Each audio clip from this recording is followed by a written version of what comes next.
গুনাহ আমরা কিতাবের মধ্যে পড়ছি, গুনাহ তিনটি জিনিস, তিনটি বড় ক্ষতি। প্রত্যেকটা গুনাহ, প্রতিটা হারাম।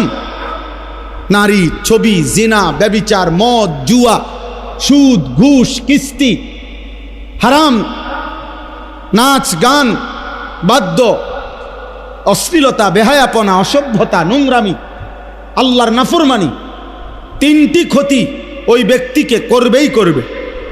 এক নাম্বার হলো, প্রথম ক্ষতি হলো হিরমানুত তাআ, গুনাহ মানুষকে নেক আমল থেকে, আল্লাহর ইবাদত থেকে বঞ্চিত করে। দুই নাম্বার হিরমানুল ইলম, গুনাহ মানুষকে কোরআন সুন্নাহর ইলম থেকে বঞ্চিত করে। তিন নাম্বার হিরমানুল, একটা বললাম কি যে তার ইলম দূর করে দেয়। দুই নাম্বার তার আমলকে কি করে দেয়, ছুটায় দেয়। তিন নাম্বার হলো হিরমানুর রিজক, তার রিজিক কমিয়ে দেয়। গুনাহ অভাব নিয়ে আসে, গুনাহ অভাব নিয়ে আসে। তুমি টের পাইবে না, হয়তো তোমার জেনারেশন তোমার পরে কষ্ট পাবে। একসময় দবদবানি খপখপানি ছিল, মাতবরি ছিল, এরপরে বিখ্যাত থালা হাতে। আমারে কুমিল্লা এক জায়গায়, এই কুমিল্লার মধ্যে এক জায়গায় আমাকে দেখাইছিল যে হুজুর 70 বছর এই বাড়ির সামনে দিয়া, বিশাল বড় বাড়ি, কয় যে 70 বছর কমপক্ষে এই বাড়ির সামনে দিয়ে কেউ যাইতে হলে জুতা খুললে যাইতে হইতো, জুতা পায়ে দিয়ে যাওয়ার সাহস ছিল না। কিন্তু আজকে 70 বছর পরে ওই বাড়ি সামনে কয়টা গাছ ছাড়া আর কিছু নাই, এখন কুত্তা ঘুমায়, কুকুর ঘুমায়। এজন্য গুনাহ ছাড়তে হবে। আজকে আমার মূল বক্তব্য এটাই, আপনারাও ছাড়তে হবে, আপনাদের সন্তানদেরকেও গুনাহ থেকে ফিরাইতে হবে। শয়তানের রাস্তা, গুনাহের রাস্তা, না হলে এই জাতি টিকবে না, এই জাতি টিকবে না। আমাদের উপরে আযাব, গজব, মুসিবত আমাদের ছেলেদের এই অব্যাহত, মেয়েদের এই অব্যাহত নাফরমানির কারণে এখনো টের পাচ্ছেন না। এখনো গলিতে গলিতে, গ্রামে গ্রামে আলহামদুলিল্লাহ খাইয়া না খাইয়া কিছু আলেম ওলামা মসজিদ মাদ্রাসা দ্বীনি ফিকির করতেছে, দ্বীনি ফিকির করতেছে। কিন্তু একদিন দেখবেন এগুলোও বন্ধ হয়ে যাবে, একদিন এগুলোও বন্ধ হয়ে যাবে। যেই হারে ছেলে মেয়ে, নারী পুরুষ বেনামাজি, অভাব আসবে। ফজরের নামাজের মুসল্লি কই? 5 ওয়াক্ত নামাজের মুসল্লি কই? যে মানুষগুলো জুমার নামাজ পড়ে এক সপ্তাহে, এই মানুষগুলো পুরো এক সপ্তাহে বাকি নামাজগুলো কেন পড়ে না? কারো কোনো ফিকির আছে? কোনো একটা চায়ের দোকানে কোনো দিন যেখানে 10 জন মানুষ বসে, ওনারা কি একটা বারে আলাপ করে কিও আমগো সমাজের লোকগুলো বাকি 5 ওয়াক্ত নামাজ কেন পড়ে না? কারো ফিকির নেই, কারো ফিকির নাই। সবাই যার যার ছেলে মেয়ে, সবাই কোন রকমে দুগা ভাত, একখান ঘর আর কদ্দুর ফার্নিচার বানাইতে পারলে খাইয়া পইরা, পান সুপারি চা বিস্কুট বন্টন খাইয়া কোন রকমে রাত পার করন, দিন পার করন। সবাই সবাইকে নিজেকে নিয়ে ব্যস্ত। আমরা মানুষের পরিবর্তন করবে কে? জাতিকে টিকাবে কে বলেন? উম্মতের পরিবর্তন হবে কিভাবে? এই মাদ্রাসাগুলো ছোট ছোট মেহনত করে, ছোট ছোট ফিকির করে। আল্লাহ তাআলা আমাদেরকে বুঝার তৌফিক দান করেন। আমি এই জন্য আপনাদের কাছে, ছেলেরা তোমাদের কাছেও ভাইয়া বুঝায় বললাম, যদি কারো দিলে লাগে, আর যদি দিলে না লাগে, সন্তান ততক্ষণ পর্যন্ত নিজে নিজে ভালো হইতে পারবে না অভিভাবক যদি সচেতন না হয়। অভিভাবক সচেতন না হইলে পারবে না, অভিভাবকও যুদ্ধ করতে হবে। আপনার 6 বছরের বাচ্চা, 16 বছরের বাচ্চা, 14 বছরের বাচ্চার হাতে আপনি বড় মোবাইল দেখছেন, আপনি আসার দিয়া ভাঙতে হবে। আপনার ঘর থেকে টেলিভিশন, নাটক, সিনেমার আয়োজন সরাইতে হবে, নয়তো জাতি টিকবে না। হ্যাঁ, মানুষ হিসাবে থাকবে, দেখতে মনে হবে মানুষ, কিন্তু আখলাক আর চরিত্র হবে সব জন্তু জানোয়ার, ইনসান আর থাকবে না, ইনসান আর থাকবে। চারিদিকে খবর নিয়ে দেখেন, প্রতিদিন খবরের কাগজ শুনেন কি পরিমাণ জিনা, ব্যভিচার, পরকিয়া, হত্যা, খুন, ধর্ষণ কিভাবে চলছে, কে কাকে নিয়ন্ত্রণ করে, কে কাকে নিয়ন্ত্রণ করে। আল্লাহ আমাদেরকে হেফাজত করেন। দেখেন, বাস্তবতা হলো আল্লাহর কথা কম হোক বেশি হোক মনোযোগ দিয়ে শুনতে হয়। মনোযোগ দিলে আলহামদুলিল্লাহ ধীরে ধীরে মানুষের পরিবর্তন হয়। মানুষে একদিনে জুনায়েদ বাগদাদি হয় না। জুনায়েদ বাগদাদি নিজেও একদিনে হয় নাই, একদিনে আব্দুল কাদের জিলানী হয়ে যাবে না, কারণ উনি নিজেও একদিনে হয় না, বহুদিনের সাধনা করে তিনি আল্লাহর প্রিয় বান্দা হয়েছে। তো এই জন্য অল্প অল্প যদি কেউ মনোযোগ দেয়, একটা দুইটা করে, ধীরে ধীরে তার জীবন পরিবর্তন হয়। কোনো পাথরের উপরে যদি ধারাবাহিক একই জায়গায় টিনের চাল থেকে মনে করেন বৃষ্টির পানির ফোঁটা, কোনো পাথরের উপরেও যদি ধারাবাহিক পড়ে, অনেক দিন পরে হলেও একদিন দেখা যায় ওই পাথরটাও একটু ছিদ্র হয়ে গেছে, দেখবে গেছে। মানে পাথরকে পর্যন্ত এই পানি, অথচ বৃষ্টির পানি হাতে নিলে কত পাতলা, এত কোনো ওজনে নাই দেখতে, কিন্তু এটা পাথরটাকে ছিদ্র করছে ধারাবাহিক।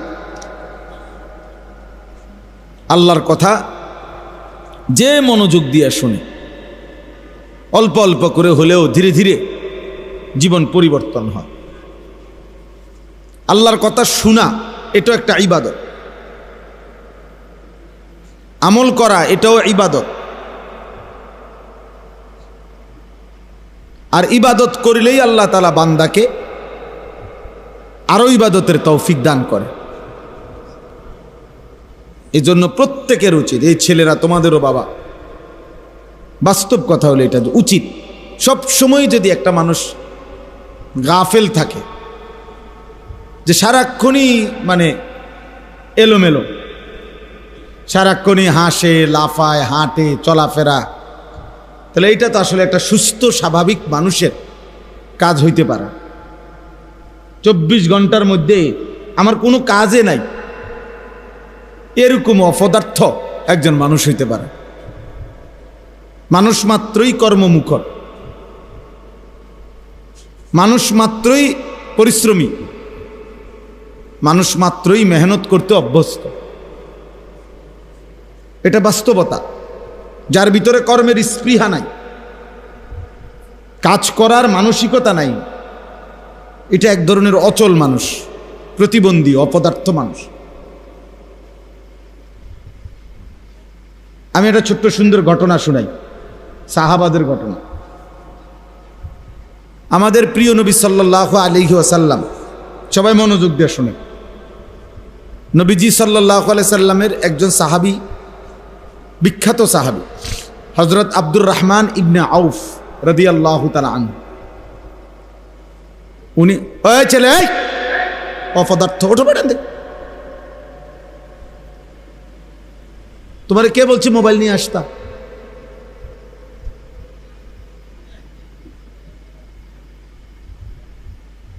একজনও হাতে মোবাইল ধরে ভিডিও করবেন না। দেখেন তো বাচ্চার চেহারাটা দেখেন, কয় বছরের বাচ্চা, যেই জালেম তার হাতে এই মোবাইল দিয়েছে, ওই সবচেয়ে বড় জালেম। ওর বাপ যদি হয় বাপ জালেম, মা যদি হয় মা জালেম। নিজের আপন সন্তানকে নিজের হাতে জাহান্নামী বানাবার জন্য তুলে দিস, মস্কারি করে, তামসা করে বসে বসে। ফুলাইন মানুষ সেদিন এক মৌলানা সাহেব বলতেছে, আমার কাছে আশ্চর্য হইয়া কাইন্দা দিছে। উনি কয়, হুজুর মাত্র 6 থেকে 7 বছরের বাচ্চা, সে আরেক বাচ্চারে বড় মোবাইল থেকে শিখাইতেছে যে উলঙ্গ ছবি কেমনে কোন প্রোগ্রামে গেলে বাহির করে, ও এটা জানে, ওরে দেখাইতেছে।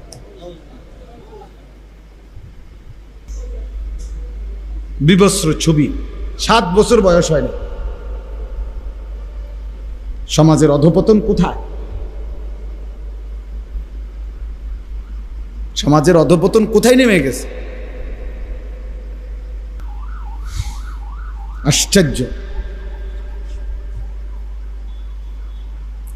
ঢাকা শহরে 14 বছর 15 বছরের ছেলেরা, মানে গ্রুপ সন্ত্রাসী, কিশোর গ্যাং, কিশোর এই বয়সী ছেলে, কিশোর বলে কারে? 28 বছরের মানুষের 14-15 বছরের বাচ্চাকেই তো কি বলে? এরা আপনার কিশোর গ্যাং, মানে এদের অত্যাচারে এদের সন্ধ্যা ডাইরেক্ট সাফাতি দিয়া কোপ দেয়, রামদা দিয়া কোপ দেয়, মানে তার চাইতে তার অস্ত্র আর লম্বা। হ্যাঁ,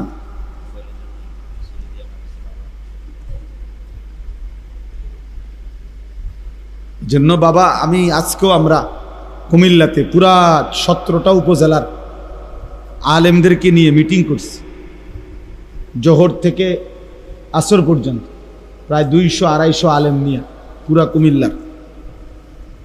তো সেখানে আমরা আলোচনা করছি, বর্তমানে সবচেয়ে বড় একটি সংকট হলো একজন মুসলমান, একজন মানুষ তার সন্তানকে নিয়ে বর্তমানে সবচেয়ে বেশি পেরেশান। কখন যে কি করে বসে, কখন যে কোন বেইজ্জতিটা করে ফেলে, কখন যে কোন অপমানটা বাবারে বংশেরে শেষ করে দেয় বলা যায়। কে কখন কারে খুন করে ফেলে, মেরে ফেলে, তার কোনো কি নেই। এরকম হালাত অবস্থা। যারা রাজনীতি করে তারা তো রাজনীতি নিয়েই ব্যস্ত, ভোটের হিসাব। যারা পয়সা রোজগার ব্যস্ত, কিন্তু মানুষের আখলাক, নৈতিকতা, চরিত্র, 10-12 বছরের বাচ্চাদের হালাত আপনারা কোথায় নেমে গেছে কল্পনাও করতে পারবেন। আপনি মনে করেন আরে একটু দুষ্টামি করে, না না না, আমি আজকেও বলছি ওইখানে যে আমাদের এই কিশোর ছেলেরা অনেকে মনে করে যে একটু খারাপ হয়ে গেছে। তো খারাপ হইতে গেছে কইয়া যেই লেভেলের আন্দাজ করে ওনারা ভাবতেছে তার চাইতে 100 গুণ নিচে, 100 গুণ নিচে। আমরাও কই বাচ্চা এটা দুষ্ট, মাদ্রাসা কিতা এতারে গুতা মারে, হয়তো টেবিল গুতা মারছে, তার ভাত খাইয়া লাইছে, বিস্কিট খাইয়া ফেলছে, এই তো দুষ্টামি। সচরাচর আমরা এর দূর হইলে কই বাচ্চা এটা দুষ্ট, এটা তো তেমন কিছু না। এগুলোর তো আপনি কিছুই ধরবেন না। মানে আমাদের ছেলেদের বর্তমান প্রজন্মের গুনার কথা শুনে, ক্লাস 9-এর বাচ্চার পাপের কথা শুনলে আপনি চিৎকার দিয়ে কাঁদবেন।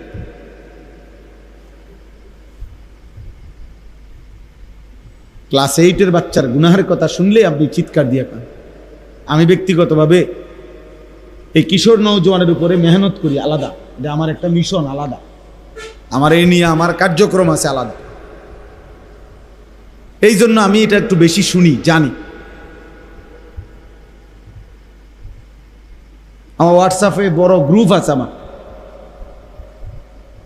জিম্মাদারি আছে আমার উস্তাদদের, আমার ছাত্র আলেম, যে সমস্ত কিশোর যুবক ছেলে তাদের হালাত শোনায়। আল্লাহ আল্লাহ। তো বলতেছিলাম হযরত আব্দুর রহমান ইবনে আউফ একজন সাহাবী, উনি নবীজি সাল্লাল্লাহু আলাইহি সাল্লামের বিখ্যাত সাহাবীদের মধ্যে একজন।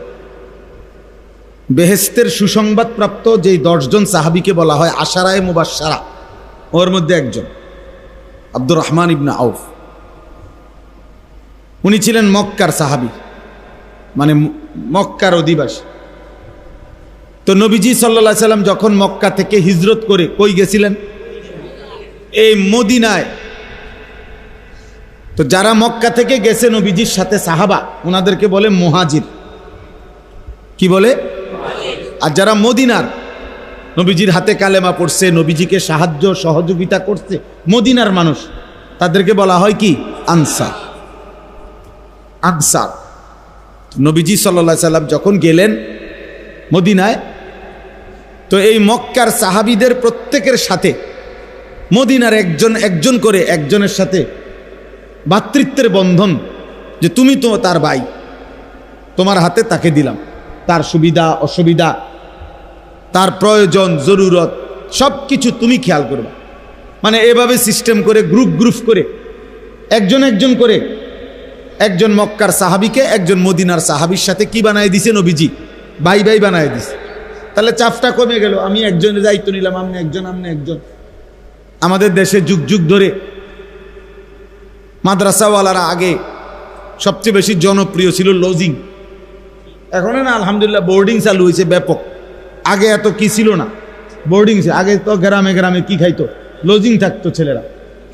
তার মানে প্রত্যেকে আগে ওয়াজ হুজুররা বলতো, আপনারা প্রত্যেকে যদি একজন বাচ্চা নিজেদের ঘরে নিয়ে নেন, আপনাদের 5 জনের খানার লগে একজন বাচ্চা খাইলে তেমন আর কি হবে না, কষ্ট হবে না, কিন্তু বাচ্চাটারও পড়ালেখা হয়ে যাবে। আগে এটা লজিং প্রথা খুব ছিল। আমাদের টুমচর মাদ্রাসায় আমরা 4র্থ শ্রেণীতে, প্রাইমারি স্কুল থেকে আমি গিয়ে 4র্থ শ্রেণীতে ভর্তি হয়েছিলাম টুমচর, জীবনের প্রথম, সেই 1992 সালে। তো তখনও আমি নিজেই ছোট্ট মানুষ, তখনও আমি এই 4র্থ শ্রেণী পড়তাম মাদ্রাসায়, কিন্তু আমিও 4 জন বাচ্চা লজিংয়ে পড়াইতাম। আমি ছোট মানুষ, কিন্তু এরপরও খাইতে হইলে, চলতে হইলে, থাকতে হইলে আমি তো লজিং নিতে হইব, এছাড়া কোনো সিস্টেম নাই। তা আমার মনে আছে, আমার লজিংওয়ালা মাগরিবের পরে বাড়ির থেকে, ঘরের থেকে একটু দূরে ছিল টয়লেট, সুপারি বাগানের কাছে। ওই লজিংওয়ালা মানে লজিং বেটা আর কি, যে বাচ্চাদের বাবা, সবসময় উনি সাথে গেলে তো আমি বাথরুমে যাইতাম। আমি একলা যাইতে সাহস করতাম না, আমি নিজে ছোট ছিলাম, ভয় পাইতাম। উনি আমারে সবসময় ধরে নিয়ে যাইতেন। সুলাইমান ভাই আমার লজিং মাস্টার এখনো জীবিত আছেন আলহামদুলিল্লাহ। আমি এখনো পারিবারিকভাবে ওনার খোঁজ খবর রাখি। উনিও আমারে আপন সন্তানের মতো এখনো আদর করে, সেই ছোটবেলার সুলাইমান ভাই। তো এই জন্য বললাম, এভাবে আর কি একজন করে নবীজি দিয়ে দিছেন। তো এই আব্দুর রহমান ইবনে আউফ, উনি মক্কার সাহাবী। তো উনাকেও নবীজি সাল্লাল্লাহু আলাইহি সাল্লাম মদিনার একজন আনসারি সাহাবীর সাথে ভাই বানায় দিছে। তো আজকে তো মেহমান হিসেবে রাখছে। 1 দিন বা 2 দিন পরে এই মদিনার আনসারি সাহাবী ওই মক্কার সাহাবীকে বলছেন যে, ভাই এই আমার হলো এই খেজুর গাছ, এই হলো আমার বাড়ি এদ্দুর, আমার এই আসবাবপত্র যা আছে সব কিছু আমি তোমাকে অর্ধেক দিয়ে দিলাম, তুমি সব কিছু হিসাব করে অর্ধেক বুঝে নাও, অর্ধেক তোমার অর্ধেক আমার। তো তখন এই সাহাবী আব্দুর রহমান ইবনে আউফ মুচকি হাসি দিয়ে ওই মদিনার সাহাবীকে বললেন যে, আলহামদুলিল্লাহ ভাই, তুমি আমারে দিছো, আমি খুশি, তবে আমার এগুলো এখন লাগবে না, তুমি শুধু আমারে তোমাদের মদিনার বাজার কোন দিকে, বাজারের রাস্তাটা দেখায় দাও, আমার বাজারে নিয়ে চলো। তখন এই মদিনার সাহাবী আনসার ওই আব্দুর রহমান ইবনে আউফকে, যিনি মক্কা থেকে আসছেন, ওনারে মদিনার বাজার দেখাই দিছে। ওইখানে নিয়ে গেছে যে এইটা আমাদের মদিনার বাজার। হযরত আব্দুর রহমান ইবনে আউফ বাজারে গিয়া, তরকারি বাজার যেখানে তরকারি বিক্রি করে, কাঁচা তরকারি, ওইখানে গেছে। পুরাটা হাইটা আগে হিসাব করে চাইছে কার দোকানে তরকারি সবচেয়ে সুন্দর, ফ্রেশ, ভালো, উত্তম তরকারিগুলো কেডা আনছে। তো এরকম একজনকে সিলেক্ট করছে দোকানদার, করে ওনারে বলছে যে ভাই আপনি এই যা মাল আজকে বিক্রির জন্য আনছেন সবগুলোর দাম কত কত দিরহাম হিসাব করে। তো উনি একটা আইডিয়া করে হিসাব করছে, ধরেন 500 টাকা, কথার কথায় ধরে নিলাম যে এখানে 500 টাকার তরকারি। এটা কিন্তু আগে 1450 বছর আগের কথা, তাহলে কাজে 500 টাকাও কইছি তো অনেক। তো ধরে নিলাম আমি 500 টাকা, 500 দিরহাম।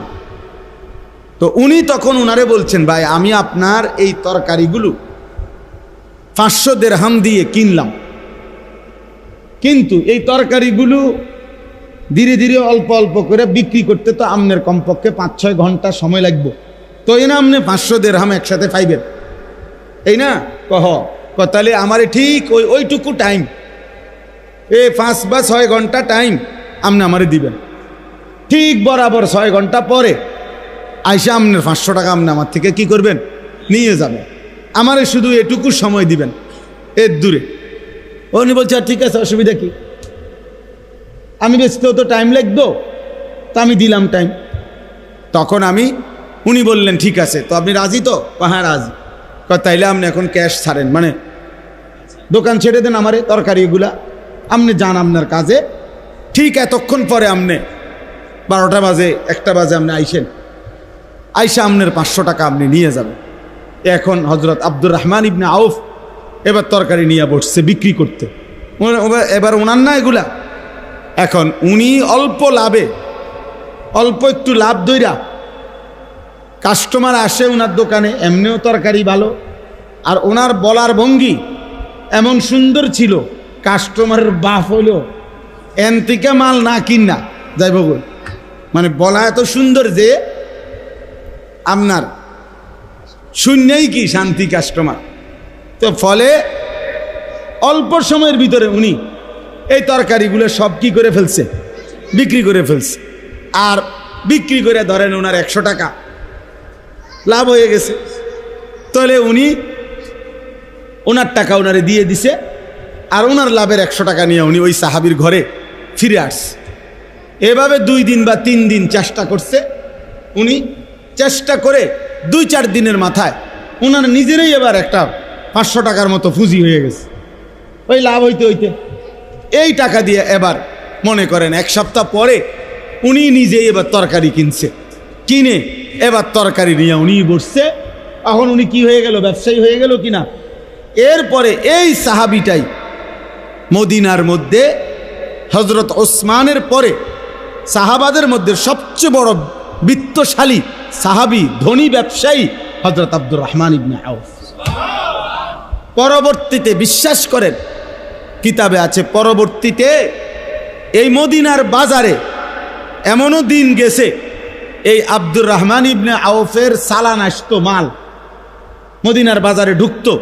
তো যেদিন আব্দুর রহমানের চালান আইতো, মাল আসতো বাজারে পুরা, তখন এমনও সময় গেছে 100 উট ধারাবাহিক মাল বোঝাই শুধু আব্দুর রহমান ইবনে আউফের মাল, 100 উটে বোঝাই। ওই সেই ব্যবসায়ী যে ওনার থেকে কি করছিল, প্রথম দিন এই কৌশলে মাল নিছিল।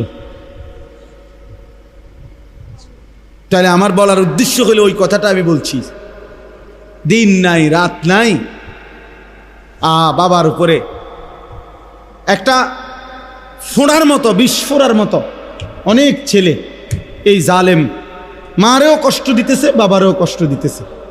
শুধু শুধু একটা তাগড়া শরীর, স্বাস্থ্য সুস্থ, কিন্তু হাইওয়ানে সারা দিন মোবাইল টিফা ছাড়া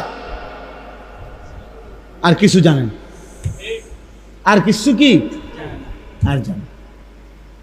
যতক্ষণ পর্যন্ত মা বাবার উপরে সম্ভব খাইতে থাকে, অথচ সে ইচ্ছে করলে যেই কোনো ছোট কাজ করতে পারে। আমি ওই দিন বললাম একজনকে, ভাই যে কলমের মধ্যে আপনার কালি ঢুকায়, যে কালি কলম এই বল ফ্যানের ভিতরে, এটা মনে করেন এই কলমটার মধ্যে কালি ঢুকায় যে এগুলা শীষটার ভিতরে, তাহলে এইটা এই মেশিনটা এটা কোনো 10 লাখ টাকার মেশিন না, এটা অল্প কদ্দুর জায়গা হইলেই অল্প কদ্দুর টাকার মেশিন। এটা দিয়ে এ কলম এগুলো কিন না, একজন মানুষ ইচ্ছা করলে কালি ঢুকাইয়া সে তো 50টা দোকানে দিতে পারে। ধীরে ধীরে সে ব্যবসা বাড়বে তার। ক্ষুদ্র ব্যবসা অসংখ্য, পৃথিবীতে অসংখ্য মানুষ ক্ষুদ্র ব্যবসা করে, ছোট ছোট। একদিন ঠিকই দেখা গেছে সে বড় ব্যবসায়ী হয়ে আছে। বর্তমানে রিসাইক্লিং অর্থাৎ পুরাতন মাল, ফেলে দেওয়া মাল, এইটাকে পর্যন্ত পুনরায় আইনা আবার রিপেয়ারিং করে আবার নতুন শিল্প, নতুন মাল গড়ে ওঠে। এই যে আমাদের সমস্ত বোতল, 7 আপ, কোকের যে বোতল, পানীয় আমরা খাই, যে খাইয়া যে ফেলাই দেই বোতল, এগুলো একদল আছে এগুলো কি করে, খুঁজে তালাশ করে এগুলারে আবার কি করে, রিসাইক্লিং করে, আবার পুনরায় এগুলারে মেশিনে একবারে দুমরাইয়া মুসরাইয়া আবার নতুন করে শিল্প, আবার নতুন করে বোতল তৈরি হয়, নতুন কিছু তৈরি হয়। এটা মানে ফেলে দেওয়া জিনিস থেকেও বহুত বড় কিছু হয়। গাজীপুরে আমি মাহফিলে গেছি, কাপাসিয়ার ওইদিকে, না কাপাসিয়া না, আরো ওইদিকে। তো এই কিছুদিন আগে, মনে 4 মাস হবে না, 3-4 মাস আগে, তো বললাম যে যেখানে মাহফিলে ওয়াজ করছি, বিশাল এলাকা, ওনারা বললো হুজুর, আমি বললাম আপনারা কি ব্যবসা করেন? জায়গায় জায়গায় দিয়ে গোডাউনের মতো, এগুলো কি? হুজুর আমরা বললাম জুট ব্যবসায়ী। আর এই জুট ব্যবসায়ী কিটা? আমি বললাম জুট ব্যবসা মানে কি? মানে হলো হুজুর গাজীপুরে হলো বাংলাদেশের বিপুল পরিমাণ গার্মেন্টস ফ্যাক্টরি হলো কোথায়? গাজীপুরে। এই গার্মেন্টসের যে কাপড়, গার্মেন্টসের যেগুলো কাটা কাপড়, গার্মেন্টসে যে পণ্য বানায়, তো কাটা কাপড় আছে না, টুকরা টুকরা, এই ফেলে দেওয়া এই টুকরাগুলো তারা কি করে, সংগ্রহ করে, করে এগুলো জুট মালারি, মানে অতিরিক্ত মাল, এগুলা কাপড়, টুকরা কাপড়, এই টুকরা কাপড়গুলোকে তারা বস্তাবন্দি করে এগুলা বিদেশে আমদানি রপ্তানি করে। এই ব্যবসা করে তারা এখানে বিশাল বাড়ি গাড়ি সব কিছু তারা বছরের পর বছর চলতেছে। তাহলে বলেন, মানুষ যদি মেহনত করতে চায়, আমি এই প্রসঙ্গটা এই জন্য বললাম, আর কথার প্রসঙ্গে উঠছে, আমার খুব আফসোস লাগে, এত সুন্দর সুন্দর ছেলে পেলে 16, 17, 18, 20 বছর, ওমা এটা অপদার্থ, সারাদিন চুল নিয়ে ব্যস্ত, পাগলের মাথা খারাপ, চুল এটারে সারাদিন এরম করস কীর্তি তুই। আরে মাথা খারাপ যে তোর, এইটাকে জানো নি, হে মনে এইটাও জানে না, এর যে মাথা খারাপ এইটাও হে জানে, সেইটাও জানে না, কি করা উচিত এটাও জানে না, দুনিয়াও বোঝে না, আখিরাত তো বুঝেই না। এই জন্য সবসময় এটা বলি আর কি, নাফরমান, পাপী, আল্লাহর অবাধ্য, এ দুনিয়াও বেওকুফ, আখিরাতও বেওকুফ। গাফেল, গাফেল অনেক বড় ক্ষতিকর। গাফলত মানুষকে অকর্মণ্য বানায় দেয়, যার জীবনে কোনো কাজ নাই, সে কিছুই করে না, বসে রয়েছে। আজকে 2 বছর ঘুরে কি গোরকা, বিদেশ যাইতো, বিদেশ যাইতো করে, তো বিদেশ যাইতে কি গরুর লাগেনি? বিদেশ কি বাংলাদেশের ভিতরে নিত গোরকা? বিদেশ তো বিদেশের জায়গায় না, এ ঘুরতেছে, কোনো কাজ নেই, শুধু মোবাইল টিপে আর এই বন্ধুদের সাথে আড্ডা। জামা বদলাইলো, গেঞ্জি বদলাইলো, শার্ট বদলাইলো, চুলের ফ্যাশন বদলাইলো। আফসোসের ব্যাপার, আমাদের প্রজন্ম সব দিক থেকে অকর্মণ্য হয়ে যাচ্ছি। না দুনিয়াবি ক্ষেত্রে আমরা আগাইতে পারছি, আখিরাতের ক্ষেত্রেও আমরা পিছায় যাইতেছি। সব দিকে মনে হয় যেন দুশ্মন কৌশল করে আমাদেরকে বিনোদন, খেলাধুলা, আমাদেরকে নাচ গান, অশ্লীলতা, বেহায়াপনা, অসভ্যতা, এই বেহুদা কাজকর্মে এইভাবে লাগায় দিছে আমাদেরকে সবচেয়ে বেশি। গোটা পৃথিবীতে আপনার আশ্চর্য হবেন, আমেরিকার কোনো বিশ্বমানের ক্রিকেট খেলোয়াড় নাই।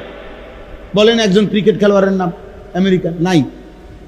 ফুটবল আছে, নাম কেউ আসতে, বিশ্বমানের কোনো আমেরিকান, মানে আমেরিকার ক্রিকেট খেলোয়াড় না। ওরা এত লম্বা সময় দেয় না, ওদের দরকার উপার্জন। ইসরায়েলের উল্লেখযোগ্য কোনো খেলোয়াড়ও নাই, শিল্পী মিল্পি ইতানো নাই। এগুলো নিয়েও তাদের ব্যস্ততার টাইম নেই। তাদের 24 ঘন্টার ফিকির মুসলমান কিভাবে ধ্বংস করবে আর গোটা পৃথিবীর অর্থনীতি কিভাবে নিজেদের হাতে নিবে। এই হলো ইহুদিদের ষড়যন্ত্র। ইহুদিদের ইসরায়েলের যে রাজধানী তেল আবিব, আমি নিজে পড়ছি, পত্রিকার রিপোর্ট হলো ওদের এই রাজধানীতে, এই ইসরায়েলের মাত্র 1 কোটি মানুষ না, তাদের পুরা জনগণ ইসরায়েলের, এ যারা মুসলমানদেরকে প্রতিদিন মারছে, এভাবে নিশ্চিহ্ন করে দিছে।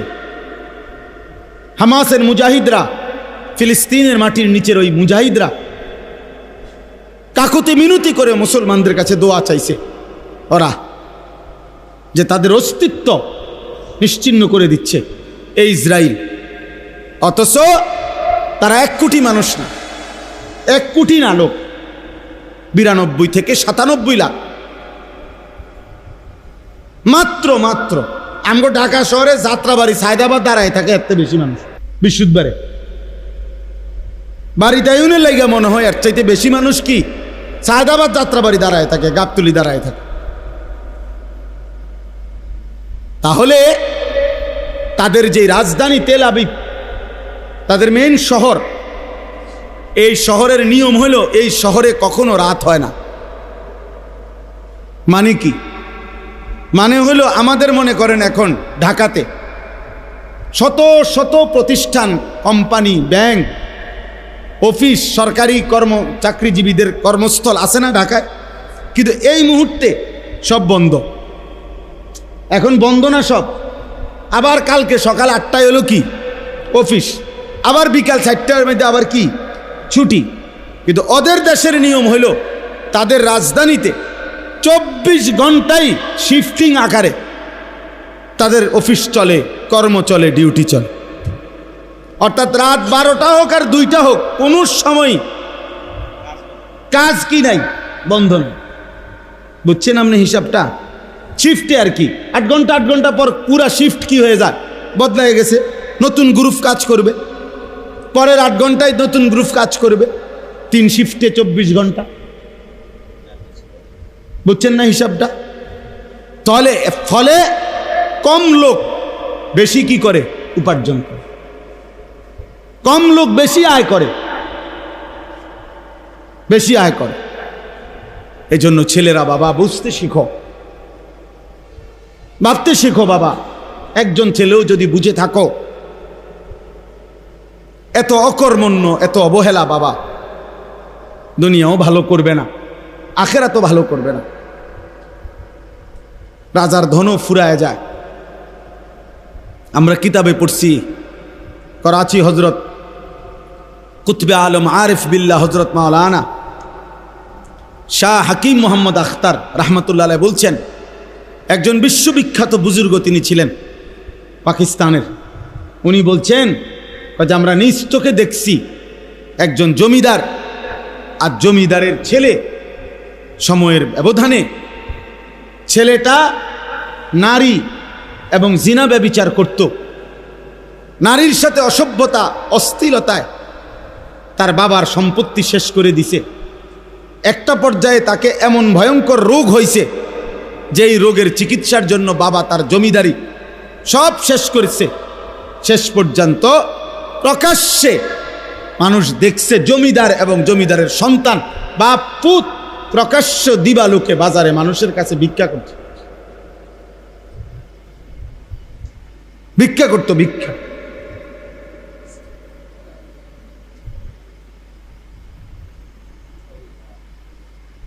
আজকে এখনকার এই ছেলেগুলো শুধু টিক্কা রয়েছে, মনে রাখেন। আমাদের এখনো যে শেষ বয়স্ক লোকের একটা সাইজ এখনো বাকি রয়েছে। এখনো বাপ দাদা যারা এখন যাদেরকে বাবা বলে, দাদা বলে, 40-এর উপরে 50, ওরা কঠোর পরিশ্রম করে বড় হয়েছে। বুঝেন না এমনি কথাটা? মনে করেন এই চাষা আপনাদের আমল, আপনাদের ছোটবেলা অভাব ছিল, গ্রামে গ্রামে অভাব ছিল মানুষের। পানিবাত খাইয়া কি করতে হইতো, সংসারের কাম করছে পান্তাবাত খাইয়া। আমি তোমার পুরা মনে আছে, আমি নানার বাড়ি দাদার বাড়িতে যে পান্তাবাত খাইছি, মামার লগে ক্ষেতের কোনায় এই ক্ষেত্রুইতে আছে তাগর লগে একসাথে বৈশা মরিচ ভর্তা দিয়ে যে পান্তা ভাত খাইছি, আমার একটা কসম পুরা মনে আছে। তাইলে এরা কঠোর পরিশ্রম করে উনাগর সময়টা ছেলেবেলাটা পার করে আসছে, এখনো আছে উনারা। এই জন্য উনাদের ওই উপার্জনের যা কিছু রয়ে গেছে এগুলো এরা এখন ভোগ করে। কিন্তু এরা যেভাবে এদের বয়সটা পার করতেছে, এদের হাতে যখন পরবর্তী আরেকটা জেনারেশন হবে আগামী 20 থেকে 30 বছরের ব্যবধানে, এরা যখন বয়স্ক হয়ে যাবে 40, 50, 60 বছরের, তখন বুঝবেন অভাব কাকে বলে।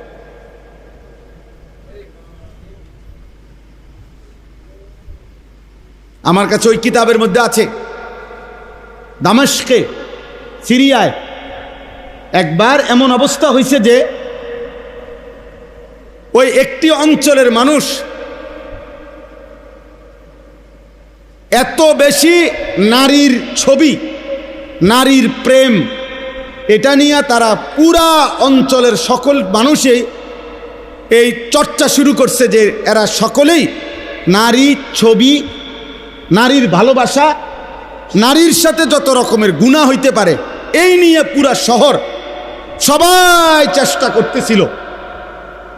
তাহলে লিখছে কিতাবে, খোদার কসম, একটা সময় পরে আল্লাহর আযাব আসছে, আর ওই শহরে এত বেশি দুর্ভিক্ষ দেখা দিছে। এই দুর্ভিক্ষের পরে বিচক্ষণ মানুষরা, বিবেকবান মানুষরা ওই প্রেমিকদেরকে বলছে, তোমার প্রেয়সীর, তুমি যারে ভালোবাসতে এতদিন, তার ছবিটা আঁকো তো। তখন বলছে, প্রেয়সীর ছবি আর প্রেয়সীকে চুলার আগুনে ছুঁড়ে মারো, একটা রুটি খাবারের জন্য দাও। আমার কাছে ওই কিতাব আছে। অর্থাৎ এই নারী ছবি, এই অসভ্যতা, এই অশ্লীলতা, এই বেহায়াপনা একদিন এরা হোক আর এদের পরবর্তী সন্তান হোক, কাউকে না কাউকে বিপদগ্রস্ত করে ফেলবে, বিপদগ্রস্ত করে ফেলবে, অভাবে ফেলে দিবে। গুনাহ মানুষকে ধীরে ধীরে, তাফসিরে মাআরিফুল কোরআনে আছে, যেই কোনো সুদখোর, যে নিয়মিত সুদ খাইতো, কসম আল্লাহর, ওইখানে কিতাবে লিখছে পরবর্তী 70 বছরের ব্যবধানে অবশ্যই সুদখোরের পরিবারের মধ্যে অভাব দেখা দিবে এবং সুদখোরের পরিবার অভাবের কারণে নিশ্চিহ্ন হয়ে যাবে। বাবায় হয়তো বুক করে গেছে, ফুতেও হয়তো আরো কয়দিন বুক করে গেছে, নাতির বেলায় আইসা আর কিছু নেই।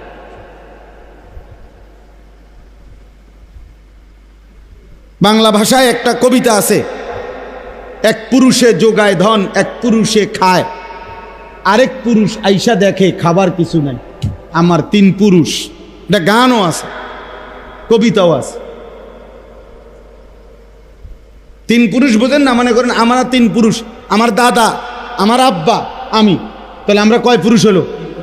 এরকম আর এক পুরুষে যোগায় ধন, এক পুরুষে খায়, আরেক পুরুষ আইসা দেখে খাবার কিছু নেই।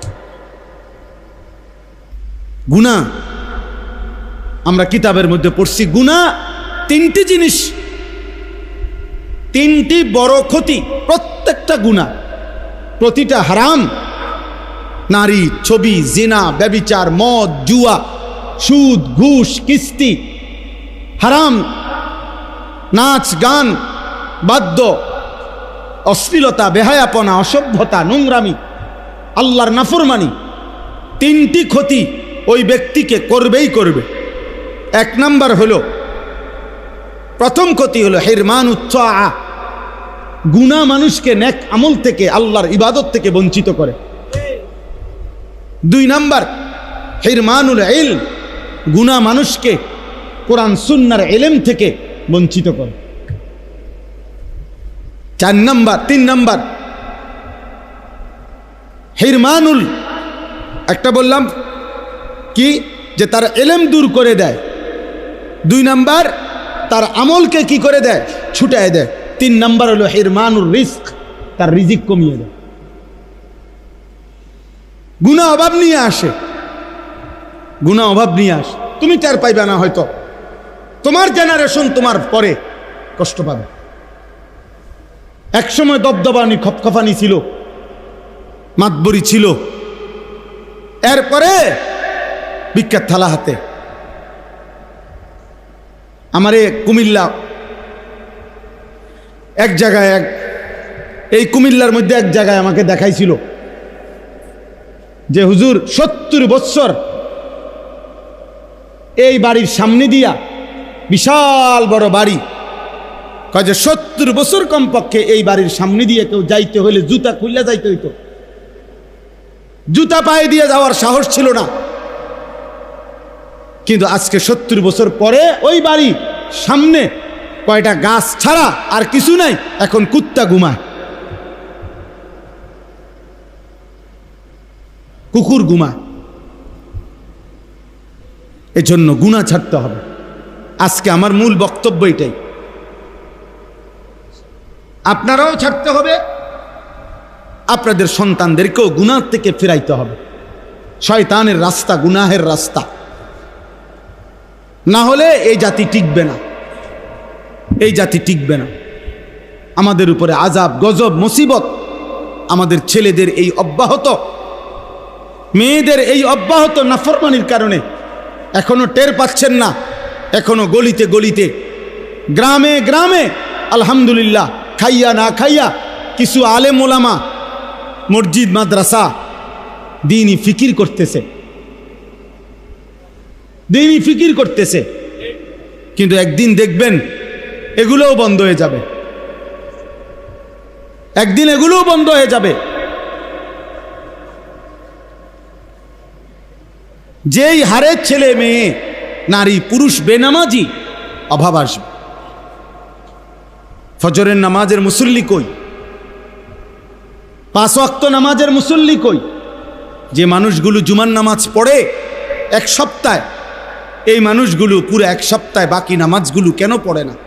কারো কোনো ফিকির আছে?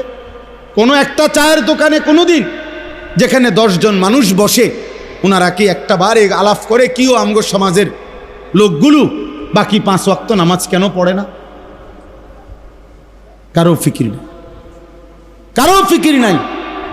সবাই যার যার ছেলে মেয়ে, সবাই কোনো রকমে দুগা ভাত, একখান ঘর আর কদ্দুর ফার্নিচার বানাইতে পারলে খাইয়া পইরা, পান সুপারি চা বিস্কুট বন্টন খাইয়া কোনো রকমে রাত পার করন, দিন পার করন।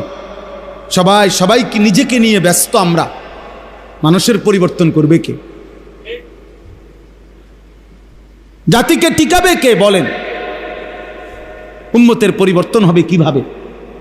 এই মাদ্রাসাগুলো ছোট ছোট মেহনত করে, ছোট ছোট ফিকির করে। আল্লাহ তাআলা আমাদেরকে বুঝার তৌফিক দান করেন। আমি এই জন্য আপনাদের কাছে, ছেলেরা তোমাদের কাছেও ভাইয়া বুঝায় বললাম, যদি কারো দিলে লাগে, আর যদি দিলে না লাগে, সন্তান ততক্ষণ পর্যন্ত নিজে নিজে ভালো হইতে পারবে না অভিভাবক যদি সচেতন না হয়। অভিভাবক সচেতন না হইলে পারবে না। অভিভাবকও যুদ্ধ করতে হবে। আপনার 6 বছরের বাচ্চা, 16 বছরের বাচ্চা, 14 বছরের বাচ্চার হাতে আপনি বড় মোবাইল দেখছেন, আপনি আসার দিয়ে ভাঙতে হবে। আপনার ঘর থেকে টেলিভিশন, নাটক, সিনেমার আয়োজন সরাইতে হবে, নয়তো জাতি টিকবে না। হ্যাঁ, মানুষ হিসাবে থাকবে, দেখতে মনে হবে মানুষ, কিন্তু আখলাক আর চরিত্র হবে সব জন্তু জানোয়ার, ইনসান আর থাকবে না। ইনসান আর থাকবে। চারিদিকে খবর নিয়ে দেখেন, প্রতিদিন খবরের কাগজ শুনেন কি পরিমাণ জিনা, ব্যভিচার, পরকিয়া, হত্যা, খুন, ধর্ষণ কিভাবে চলছে। কে কাকে নিয়ন্ত্রণ করে? কে কাকে নিয়ন্ত্রণ করে? আল্লাহ আমাদেরকে হেফাজত করেন। আমি এই আয়াতটাই পড়ছি, এই আয়াতটাই আমি আপনাদের সামনে পেশ করতে চাই। আল্লাহ তাআলা বলেন, ইয়া আইয়ুহাল্লাযীনা আমানু, হে ঈমানদারগণ, লা তাত্তাবিউ খুতুওয়াতিশ শাইতান, তোমরা শয়তানের পথ অনুসরণ করো না। আল্লাহ তাআলা বলছে, হে আমার মোমেন বান্দা, আমি কিন্তু তোমাকে ঈমান দিয়েছি, তুমি ঈমানদার, আমি তোমাকে জান্নাত দিতে চাই। আর জান্নাত পেতে হলে গুনার রাস্তা ছাড়তে হবে, শয়তানের রাস্তা ছাড়তে হবে। শয়তানের রাস্তা মানেই হচ্ছে গুনাহের রাস্তা। যেখানেই গুনাহ সেখানেই শয়তান, যেখানেই শয়তান সেখানেই গুনাহ। গুনাহ লা তাত্তাবিউ খুতুওয়াতিশ শাইতান, আল্লাহ তাআলা বলছেন গুনাহের রাস্তা অনুসরণ করো না। ওয়ামান ইয়াত্তাবি' খুতুওয়াতিশ শাইতান ফাইন্নাহু ইয়া'মুরু বিল ফাহশাই ওয়াল মুনকার। আল্লাহ তাআলা বলেন, যে তোমাদের মধ্যে গুনার রাস্তা, শয়তানের রাস্তা অনুসরণ করবে, তো মনে রেখো তুমি শয়তান তার অনুসারীদের সাথে চলবা, গুনার পথে যাইবা, তো শয়তান তোমাকে প্রতি মুহূর্তে দুই জিনিস করতে বলবে। এক, নারীর সাথে অশ্লীলতা। দুই, অন্যান্য যাবতীয় গুনাহ। শয়তানের প্রথম চেষ্টা কি? একেবারে মনে রাখবেন, এটা গুরুত্বপূর্ণ, কোরআন শরীফে বারবার আছে। 90 বছরের বুড়া হোক আর 9 বছরের বাচ্চা হোক, শয়তান প্রথম কোন গুনাহ করাইতে চায় মানুষকে দিয়ে? প্রথম গুনাহ করাইতে চায় নারীকে কেন্দ্র করে, নারীকে কেন্দ্র করে। এটারই বলে ফাহশা, জিনা এবং তার সাথে প্রাসঙ্গিক আনুষঙ্গিক সবকিছু। কোরআন শরীফে কথা বারবার আছে, আশ-শাইতানু ইয়াইদুকুমুল ফাকরা ওয়া ইয়া'মুরুকুম বিল ফাহশা। আল্লাহ বারবার বলছে। এই জন্য দেখেন 90 বছর, 80 বছর, 70 বছরের বুড়া, চা দোকানে, টেলিভিশন চলে, নাটক, সিনেমা, রাক্ষসের মতো বুড়া, শরীরের মধ্যে একটা জোড়াজারি নাই, কিন্তু এখনো নারী দেখে, নাচ গান দেখে, নর্তকীর ছবি দেখে। কারণটা কি? কারণটা কি? শয়তান নারীর আকর্ষণ থেকে বুড়ারও ছাড়ে না, বাচ্চারও ছাড়ে না, বাচ্চাকেও ছাড়ে না। এইটা আল্লাহ এখানে বলছে, শয়তানের প্রথম চেষ্টা, আমাকে হোক আপনাকে হোক, হুজুর হোক পাবলিক হোক, সবাইরে দিয়া নারীর গুনাহ করাইতে চায়, নারীর গুনাহ করাইতে চায়। ফাহশা, হ্যাঁ, অসংখ্য। সেদিন আমাকে একজন বলল, যুবক ছেলে, প্রতিষ্ঠান থেকে তার নাম কাইটা দিছে, সে না সরি তাকে প্রতিষ্ঠান থেকে শাসন করছে, মোবাইল রাইখা দিছে তার। সে প্রিন্সিপালের কাছে গিয়া বলতেছে, আমার মোবাইলটা আমারে দিয়ে দেন, আমি আপনাদের এখানে পড়বো না। তারপরেও আমার মোবাইল আটকায় রাখতে পারতেন না। আমি প্রয়োজনে প্রতিষ্ঠান ছেড়ে দিলাম, পড়ালেখা ছেড়ে দিলাম, কিন্তু আমার মোবাইল থেকে আমার বিচ্ছিন্ন করলে আমি আত্মহত্যা করব। ও মা ছেড়ে দিতে রাজি, ও বাপ ছেড়ে দিতে রাজি। আশ্চর্য হবেন, আশ্চর্য হবেন, বহু পাঞ্জাবিওয়ালা শতবার প্রতিষ্ঠান বদলাইছে মোবাইলের আসক্তির কারণে।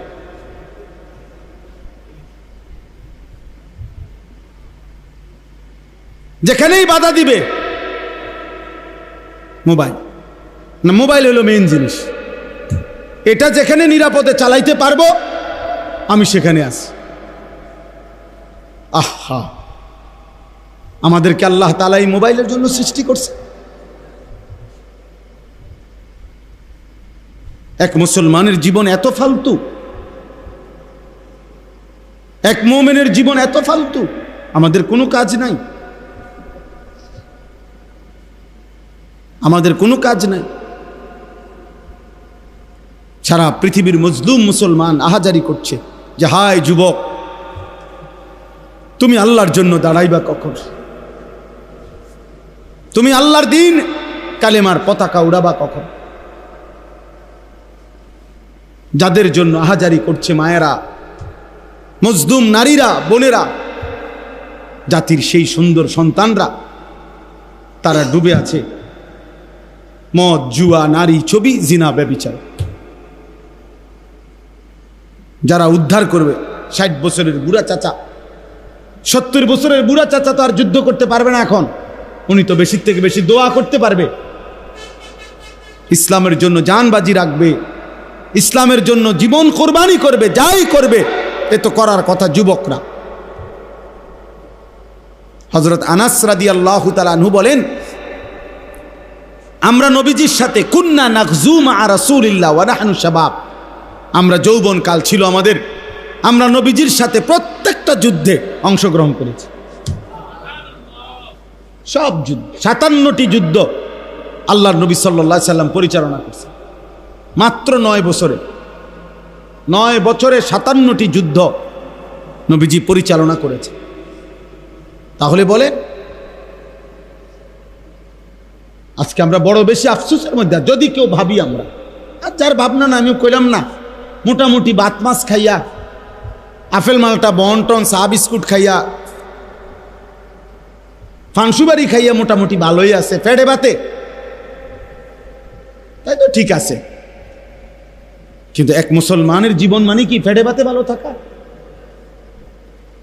বলে আমাদের জীবন এতটুকুই শুধু কাজ, তাহলে আমাদের জীবনের সাথে কাফের বেঈমানের পার্থক্য কি?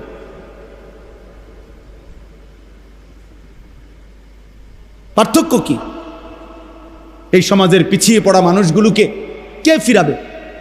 পার্বত্য চট্টগ্রামের 3টা জেলায় বাংলাদেশের 10 ভাগের 1 ভাগ, রাঙ্গামাটি, খাগড়াছড়ি, বান্দরবন, গোটা বাংলাদেশের 10 ভাগের 1 ভাগই হলো এই 3 জেলা, আর বাকি 9 ভাগ হলো 63 জেলা। তাহলে কত বড় ওইটা? এটা পুরাটা আপনার প্রতিদিন প্রতি ঘন্টায় সেখানে খ্রিস্টানরা ওই অঞ্চলের মানুষগুলোকে খ্রিস্টান বানাচ্ছে, খ্রিস্টান মিশনারি। উত্তরবঙ্গে 8টা জেলা, রংপুর বিভাগে। আমি গত বছর দিনাজপুরে 1 চিল্লা পুরা সময় লাগাইছি তাবলীগের সফরে দিনাজপুরে, আমি নিজ চোখে দেখছি। পুরা 40 দিন ছিলাম উত্তরবঙ্গে, তখন আমি নিজ চোখে দেখছি শুধু একটি জেলায় দিনাজপুরে 560টার উপরে খ্রিস্টানদের গির্জা। বাংলাদেশে বলে প্রতিদিন খ্রিস্ট ধর্ম বানাচ্ছে। দিনাজপুরে আমি এমন ইউনিয়ন দেখছি, ইউনিয়নের সবচেয়ে বড় বাজার, পরিষ্কার ওনারা বলছে পুরাটা বাজার কাদিয়ানি বাজার, বাজারের নামে কাদিয়ানি বাজার, মানে বাজারের সব ব্যবসায়ী কাদিয়ানি, মুসলমান ছিল। পঞ্চগড়ের মধ্যে একটা পুরা এলাকার নাম আহমদনগর, এই কাদিয়ানিদের যে গোলাম আহমদ কাদিয়ানি তার নাম। বলেন আমাদের এই ছোট্ট বাংলাদেশের অবস্থা কি? বলেন। এই জন্য বললাম পিছিয়ে পড়া মানুষ আমাদের সমাজের, এই যারা পাহাড়ি, আদিবাসী, উপজাতি, তাদেরকে আল্লাহ চিনাবে কে? তারা মানুষ না? কথা বলেন না কেন? তো তাদেরকে আল্লাহ চিনাবে কে? আপনাদের কাছের ওই উনি এখানে আছে, আমি ওনার কথা মনে হয় অনেক সময়, উনি কি নাম ভাই আপনার? না ওই যে হেলান দিয়ে রয়েছেন জাকির ভাই। তাহলে আজকে এই যে মনে করেন আপনাদের পাশের কিছু ভাইয়ের মেহনতে, দাওয়াত তাবলীগের মেহনতে কিছুটা পরিবর্তন হয়েছে এই বেদে সম্প্রদায়ের এদের। তাহলে এরা এখানে না, শুধু সারা বাংলাদেশে। আমি সিলেটে গেছি, আপনাদের এই এলাকার মানুষ, ওনারা আমার সাথে দেখা করছে, আত্মীয় কাজুদের আমগো আত্মীয় স্বজন আছে এই জাফরাবাদ, আর এখানে এটা কয় হাড়িখোলা, সিলেটে আমার সাথে প্রত্যেকবারে দেখা করে। সুনামগঞ্জে গেছি, ওইখানে আছে ওনাদের মানুষ। চিটাগাং হাটাজারির ওইদিকে গেছি আমি, হাটাজারি চিটাগাং ইউনিভার্সিটির পাশে বয়ান করতে, ওইখানের লোক আমার কাছে এসে দেখা করছে যে হুজুর আমগো আত্মীয় স্বজন আছে, এরাও এই বেদে সম্প্রদায়। তাহলে সারা বাংলাদেশে এরা আছে কিনা বলে? তো এদের দিন শিখাবে কে? ইমান শিখাবে কে? ইসলাম শিখাবে কে? হিজরা যারা, হিজরা ওরা মানুষ না? কথা বলেন না কেন? হিজরা বলে যাদেরকে, তো ওরা, ওদের আখেরাত নাই, ওদের কোনো বিচার আচার হবে না, তো ওদেরকে আল্লাহ চিনাবে কে? ওদেরকে আখেরাত চিনাবে কে? বলেন। এইভাবে চিন্তা করে দেখেন এই সমাজের কি পরিমাণ মানুষ আল্লাহ চেনে না। কত লোক, আমি সেদিন এক লোকরে দেখছি সিমেন্টের বস্তা নামাইতেছে, আমি তাকাইছিলাম। বিশ্বাস করেন লোকটার ঘাম সারাটা লুঙ্গি গেঞ্জি ভিজা, আমার মনে যেন পানিতে সাঁতার কাটতেছে, এরকম ঘাম। তাহলে এক এক বস্তা সিমেন্ট নামাইতে গিয়া ট্রাকটার থেকে সে যে গোডাউনটা ফালাইতেছে নিয়া, প্রতিবারে তো তার কোমরটা কি হইতেছে, বাঁকা হইতেছে। এক বস্তা সিমেন্ট নামাইলে হয়তো 3 টাকা 5 টাকা বা 10 টাকা, ধরে নিলাম 10 টাকা, তাহলে 50 বস্তা সিমেন্ট নামাইলে কি পরিমাণ ঘাম জড়ছে, 500 টাকা। এই 500 টাকা ঘামে সুবানো এই টাকাটা দিয়া সে তার পরিবারে যখন পাঠায় দেয়, তার সন্তান নামের 18 বছরের 16 বছরের ওই জানোয়ার এই ঘামের টাকাটা দিয়া মোবাইলে উলঙ্গ ছবি দেখে। মানুষ নামের ওই জানোয়ারে তার বাবার এই ঘামের টাকাটা দিয়া নারী দেখে, ছবি দেখে। অথচ এই বেচারার কোমরটা 50 বার বাঁকা হয়ে গেছে। আমার কোমরে সামান্য ব্যথা, আমি ডাক্তার দেখাইছি গত কয়দিন আগে, পরিষ্কার প্রেসক্রিপশন উনি লিখে দিছে, ঝুঁকে কোমর ঝুঁকে কোনো কিছু নিবেন না। বলছে একটা কাগজ এটা এখানে পড়ছে, এটা ঝুঁকে নিবেন না, স্বাভাবিকভাবে বসবেন, এরপরে নিবেন। ওই মানুষটা এইভাবেই তো আজকে হয়তো 10 বছর এভাবেই তো বস্তা নামাইতে আছে, ঠিক না? কত কষ্টের কামাই। এই জন্য আমরা একজন, শুনেন, আমার কোনো আপত্তি নেই, আমি এক ধরনের মানুষ, যে আমার ফিকির হলো আমি কোনো ভোটে দাঁড়াইছি না, আমি কোনো এটা নির্বাচনী জনসভা না যে অনেক লোক হইতে হবে, আমি তো ইলেকশন করি না, তো কাজেই আমার জনসমর্থন দিয়ে আমি করবো কি, আমি কি ভোটে দাঁড়াবো? আমার তো আখেরাতে না দরকার, তাহলে লোক কম না বেশি আমি লোক দিয়ে করবো কি? বেশি গুণ না, সংখ্যা গুণে তো আমার দরকার নেই, আমার দরকার আল্লাহর কথা পৌঁছানো, আল্লাহর এক বান্দাই শুনুক, আমি তার জন্যই বলছি। একজনই ভাবুক কি হবে জাহান্নাম, কি হবে আখেরা। নবী সাল্লাল্লাহু আলাইহি সাল্লামের একজন সাহাবী জীবনে একবার শুনছে, হযরত সালমান, যে জাহান্নামের আগুনের লাকড়ি হবে মানুষ এবং পাথর। তাফসীরের মধ্যে আছে উনি 3 দিন 3 রাত এক টানা শুধু চোখের পানি ফেলে কানছে যে হায় জাহান্নামের লাকড়ি হবে মানুষ, সেই লাকড়ি যদি হই আমি সালমান, আমার কি হবে, আমার কি হবে, এ কথা বলে শুধু কানছে আর কানছে অঝরে। 3 দিন পরে নবীজি খবর নিয়ে ওনারে খবর দিয়ে আনছে। নবী সাল্লাল্লাহু আলাইহি সাল্লাম জিজ্ঞাসা করছে, সালমান কি হয়েছে তোমার? বলছে, ইয়া রাসূলুল্লাহ, কোরআনের এই আয়াত আমারে পাগল বানায় ফেলছে। ওয়াকুদুহান নাস ওয়াল হিজারা, আল্লাহ যে বলছে জাহান্নামের আগুনের লাকড়ি হবে মানুষ এবং পাথর, সেই পাথর আরে মানুষ যেটা জাহান্নামে ফেলবে, সেটা যদি হই আমি সালমান, আমি সেই আগুনে টিকবো কেমনে? আমার এই ভয় আমারে অস্থির বানায় ফেলছে, আমি চোখের পানি বন্ধ করতে পারছি না। আল্লাহর নবী তখন বলছে, সালমান থামো, আল্লাহর কসম আমি সাক্ষী দিচ্ছি, আমি মুহাম্মদ সাক্ষী দিলাম, জান্নাত তোমার অপেক্ষা করছে। এরপরে উনি থামছে। কি ভাই, যারা নিয়মিত ইবাদত করতেন তারা পর্যন্ত জাহান্নামকে এভাবে ভয় করতেন, আর আমাদের যাদের জীবনে নামাজ নাই, হালাল হারাম নাই, আমাদের কি হবে? আমাদের হালাত কি হবে? ছেলেদেরকে কে ফিরাবে? আমাদের মেয়েদেরকে, আমাদের মহিলাদেরকে বলেন, কে ফিরাবে? এক মৌলানা ইয়াসিন জাফরি আমার অনেক বেশি মহব্বতের, তিল তিল করে খাইয়া না খাইয়া অনেক কষ্ট করে এই মাদ্রাসাটা ধরে রাখছে। কত সময় আইসা আমার কাছেও যখন আইসা হালাত বলে, আমার মাঝে মাঝে মন চায়, কত সময় আমি বলি মন চায়, মাঝে মাঝে বাদ দেন, বন্ধ করে দেন, আর কতক্ষণ করবেন, কি করবেন, কুলাইতে পারে না।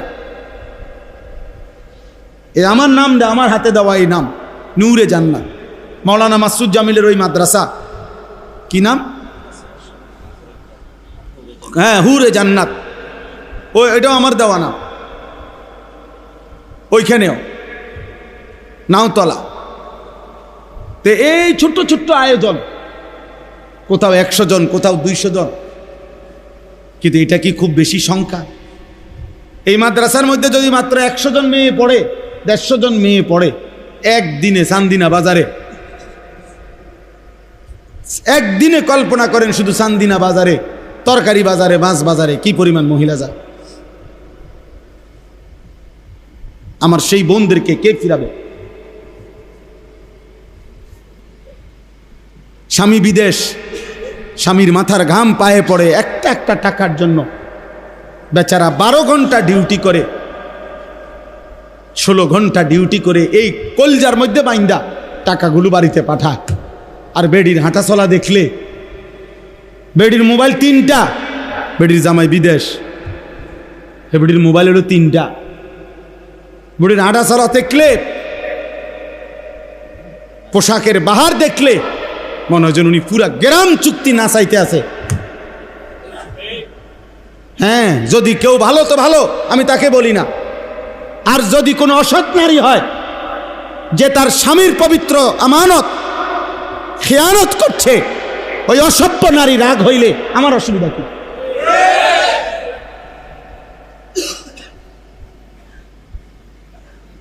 বলবে যে সবাই কি খারাপ? না, আমি কইছি নি আপনারা সবাই খারাপ। কথা বোঝেন নাই আমার কথাটা? আপনি চাতেন কা? আপনি চাতেন কেন? আপনি ভালো হইলে তো আপনারা বলছি না, আপনার গাত লাগলো কেন? বোঝেন নাই আমার কথা? সবাই অসৎ না। সবাই যদি অসৎ হয়ে যেত তো চাঁদ উঠতো না। সবাই অসৎ হয়ে গেলে সূর্য উঠবে না। এটা আল্লাহর ওয়াদা। জমিনে যতক্ষণ পর্যন্ত একজন আল্লাহ আল্লাহ বলনেওয়ালা থাকবে, ততক্ষণ কি হবে না? কিয়ামত হবে না।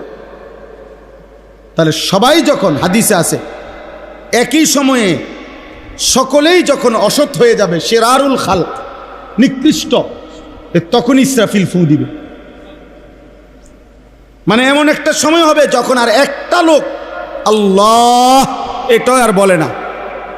আল্লাহ বলবে ইসরাফিল আর লাগবে না, খালাস, ফু দাও, আমার সংসার আমি ভাঙ্গা ফেলব, আমার সংসার আমি গুটায় ফেলব, দাও ফু লাগাও। ইদাস সামাউন ফাতারাত ওয়া ইদাল কাওয়াকিবুন তাসারাত।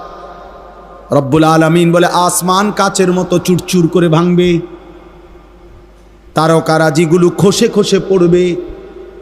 ওয়া ইদাল বিহারু ফুজ্জিরাত, সাগর নদী সব জায়গার পানিগুলো টকবক করে উতরাইতে উতরাইতে গরম পানির মতো বাষ্প আকারে শূন্যে মিলায়া যাবে। পৃথিবীর কোথাও আর পানির অস্তিত্ব থাকবে না, আসমান আর জায়গায় থাকবে না, তারকারাজি খসে পড়ে যাবে। অজুমিয়া শামসু ওয়াল কামার, সূর্য চন্দ্র এক হয়ে যাবে।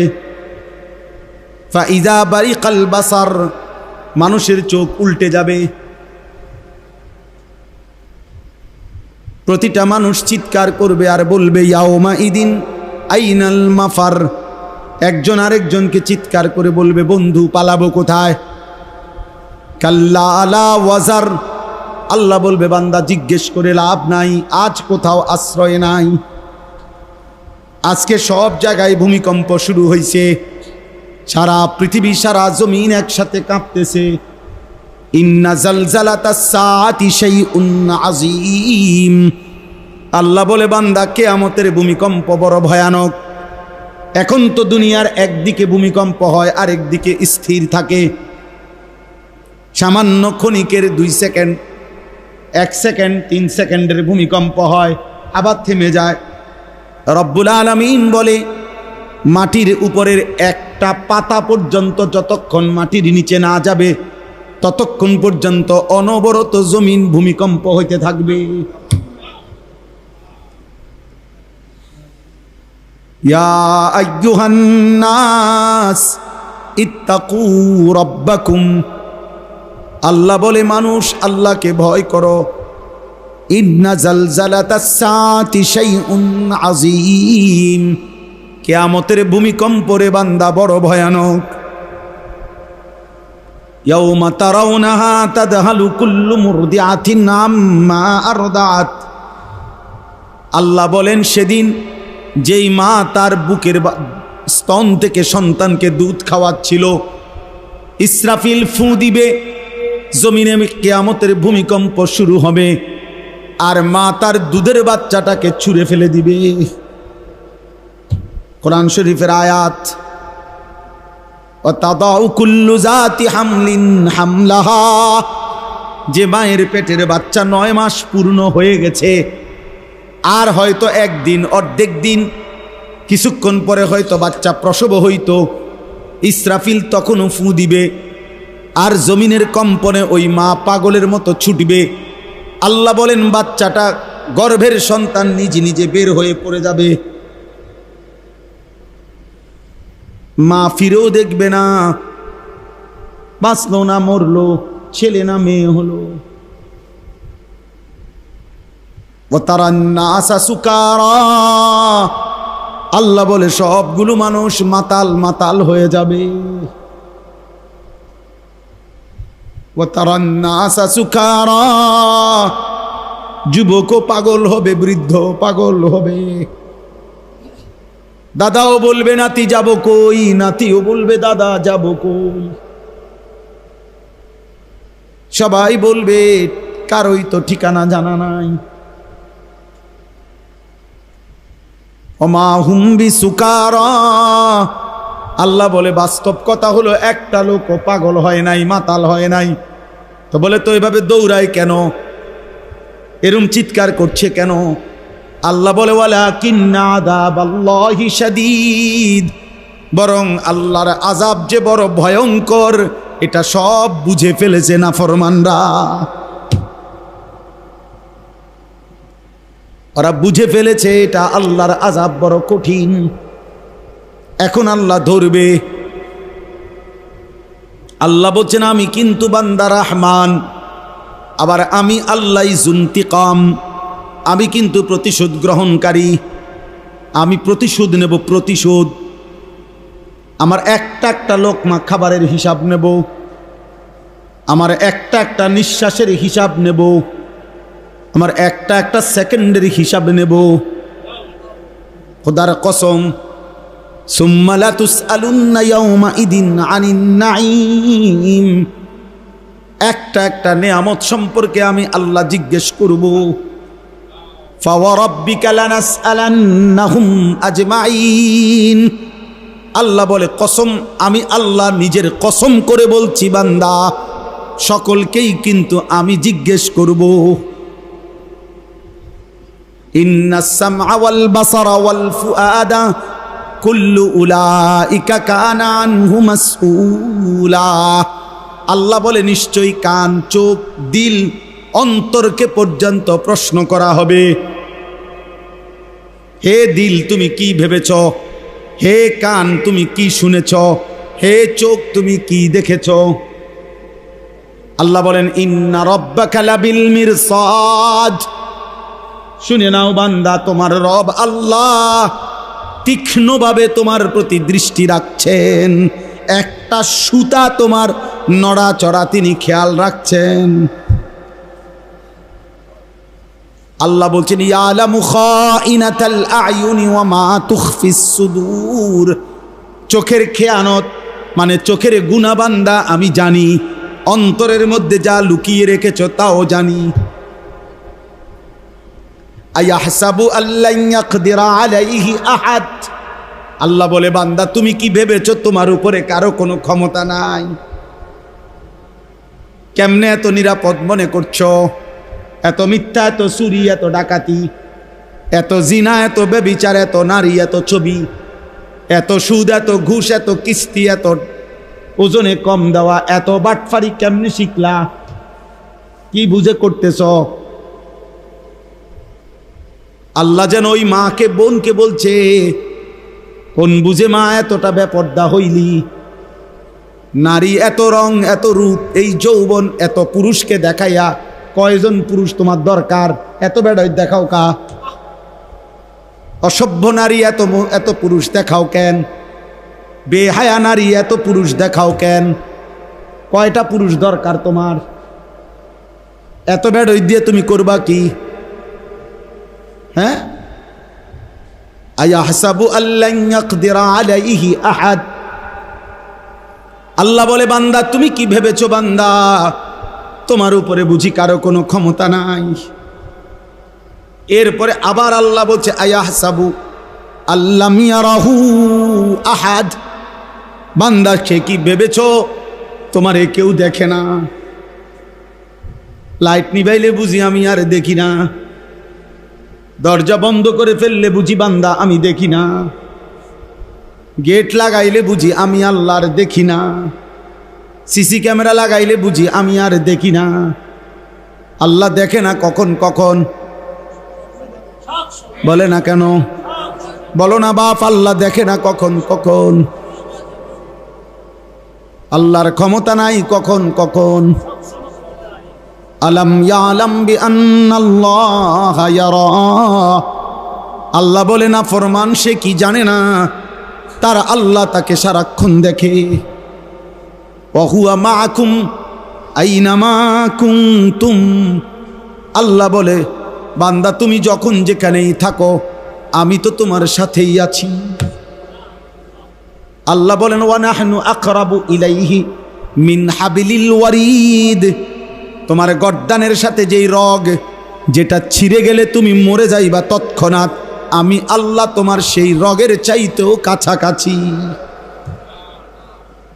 আল্লাহ বলেন ওয়ামা তাকুনু ফি শাআনিন ওয়ামা তাতলু মিনহু মিন কুরআনিন ওয়ালা তা'মালুনা মিন আমালিন ইল্লা কুন্না আলাইকুম শুহুদান ইদ তুফিদুনা ফীহি।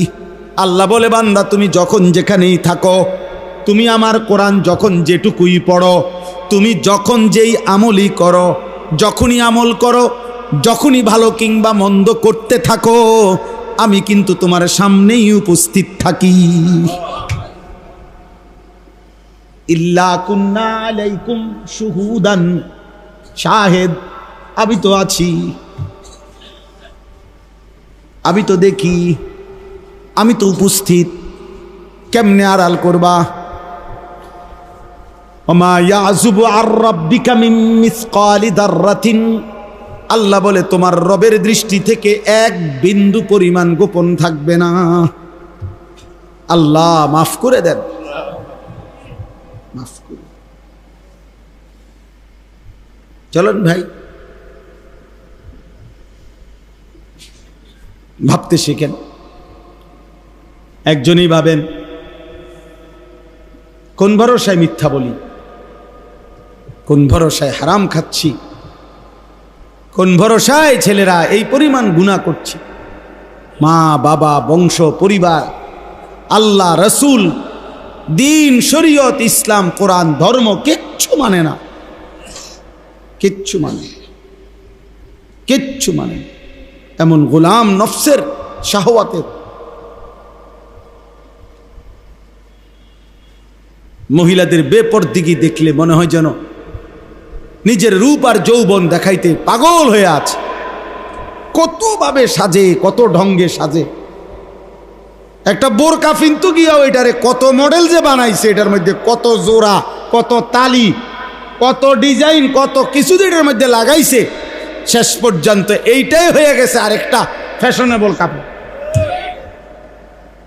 এটার মধ্যে আরো 13 আইটেমের ডিজাইন লাগাইয়া তো আর এটা বোরকা হইল কই? বোরকাই তো দেওয়া হয়েছিল শরীর ঢাকার জন্য। এখন বোরকাই যদি হয় এত আকর্ষণীয়, তো বেড়ায় তো ঘাস খাইয়ে লাইল।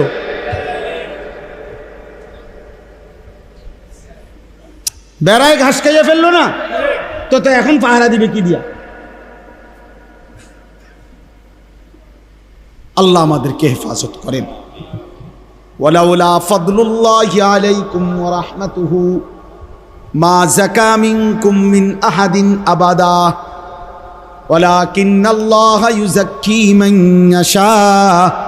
এই শেষ কথা হলো আল্লাহ বলে বান্দা গুনার কাছে যেও না, শয়তানের কাছে যেও না। শয়তানের কাছে গেলে সে তোমারে নারীর সাথে সম্পৃক্ত গুনায় জড়ায় দিবে, আর অন্যান্য গুনাহগুলোও তোমারে দিয়া করাবে।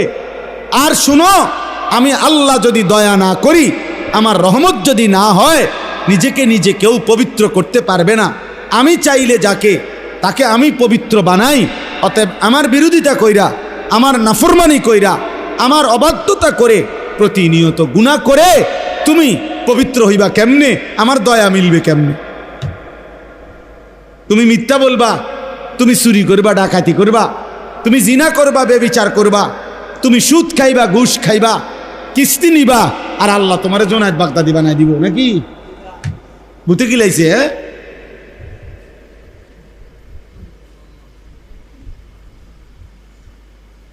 আশ্চর্য।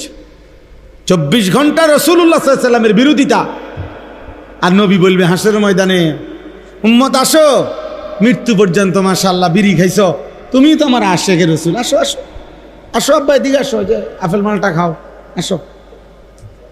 হ্যাঁ, তুমি একবারে 60 বছর পর্যন্ত সাদওয়ানে বেডির নাচ দেখছো, টেলিভিশন দেখছো, তুমি তো আমার আশেক, আসো এদিকে আও, আসো আশেকে রাসূল, এদিকে আসো, বিড়ি খাই না আশেক এন। এই তো নবী সুপারিশ নাকি? আপনি মস্কারি পাইছেন? হ্যাঁ, সুপারিশটারে মস্কারি বানাই দিছে। নবীর মহব্বত, নবীর মহব্বত বিরিয়ানি, নবীর মহব্বত জিলাপি, নবীর মহব্বত খিচুড়ি। হ্যাঁ, নবী সাল্লাল্লাহু আলাইহি সাল্লাম 23টা বছর কলিজাটা ছিঁড়ে কষ্ট করলেন, রক্ত ঝরাইলেন, পেটে পাথর বাঁধলেন, রক্তে ভেসে গেলেন। এত কষ্ট, এত যুদ্ধ, এত খুন, এত রক্ত, এত ক্ষুধার কষ্ট বিনিময়ে বছরে একদিন 12ই রবিউল আউয়াল আমনে ঢোল বাজাইবেন আর গেট বাজাইবেন, আর কিছুক্ষণ স্লোগান দিবেন আর বিরিয়ানি খাবেন, নবীর ভালোবাসা আদায় হয়ে যাবে। আমনে আশিকে রসুল, আর আমরা সারা বছর মেসওয়াক করলাম, দাড়ি রাখলাম, টুপি পরলাম, পাঞ্জাবি পরলাম, স্ত্রীর পর্দার খেয়াল করছি, ছেলে মেয়ের ইমান আমলের খেয়াল করছি, হারাম থেকে বাঁচার চেষ্টা করলাম যারা, তারা হয়ে গেলাম ওয়াহাবি, তারা হয়ে গেলাম দুশ্মনে রাসূল, আমরা হয়ে গেলাম নবীর দুশ্মন। এত বড় মিথ্যা কথা কেমনে বলতে পারলাম? এটা মিথ্যুক, মিথ্যুক, মিথ্যাবাদী। নবীর এশক, নবীর এশক দেখায়। হ্যাঁ, এশক ট্রাকের উপরে, এশক ট্রাকের উপরে। নবী সাল্লাল্লাহু আলাইহি সাল্লামের জন্মে আমরা অখুশি কেন? অখুশি হব পাগল? অখুশি হব কেন? নবী সাল্লাল্লাহু আলাইহি সাল্লামের জন্মে অখুশি হলে আমরা নবীজির নামে তো নিতাম না। কথা বলেন না কেন? আমরা তো নবীজির নামে কোনোদিন উচ্চারণ করতাম না। তো আমি মেসওয়াক করি কেন? আমি সুন্নত পালন করি কেন মিয়া? এটা কোনো কথা হইল মিয়া? এটা কোনো যুক্তি হইল? 60 বছর যিনি বুখারী শরীফ রাসূলের হাদিস পড়ায়, মনে করেন তাহলে যে প্রতিদিন নবীজির হাদিস পড়ায়, সে প্রতিদিন কতবার নবীজির নাম নেয়? সে প্রতিদিন কতবার সাল্লাল্লাহু আলাইহি সাল্লাম পড়ে? এতবার দুরূদ পড়ে প্রতিদিন। যে লোকটা ওই নবীর দুশ্মন, আর এবারটা জিলাপি খায়, এবারটা নবীর আশিক। উনি নবীর আশিক, আর রাসূলের মসনদে, হাদিসের মসনদে যিনি হাদিস পড়ায়, উনি হয়ে গেছেন নবীর দুশ্মন, ওয়াহাবি। উনি দুশ্মন। হ্যাঁ, আমরা চিড়া খাই, রামনে ভাত খান, আমরা বুঝি না, মানুষ বুঝে না। এই জন্য মানুষ আলহামদুলিল্লাহ আলোকে এখন আলোই বলে, অন্ধকারকে অন্ধকারই বলে। আগের সেই দিন নাই। নওজোয়ান নতুন প্রজন্ম আলহামদুলিল্লাহ এতটুকু যে ভালো মন্দ বুঝতে পারে। শুধু বিরিয়ানি দিলে ওনার দৌড় দেয় না, শুধু খিচুড়ি দিলে ওনার দৌড় দেয় না, ওনার দৌড় দেয় না। জিলাপি আমরাও দেখছি ছোটবেলায়, পলিথিন বইরা জোরের পর থেকে মাগরিব পর্যন্ত জিলাপি আনতাম 2 পলিথিন বইরা। ওনার এটি নাই, ওনারা এত চলে না। সব বাজারে খবর লন, জিলাপি বেচা কমিয়া গেছে। অতএব এটা জরুরি আমাদের বুঝা। আল্লাহর নবী সাল্লাল্লাহু আলাইহি সাল্লামের অনুসরণ, নবীজির একটা একটা সুন্নত মানা, তরিকা মানা, এটাই নবীর ভালোবাসা।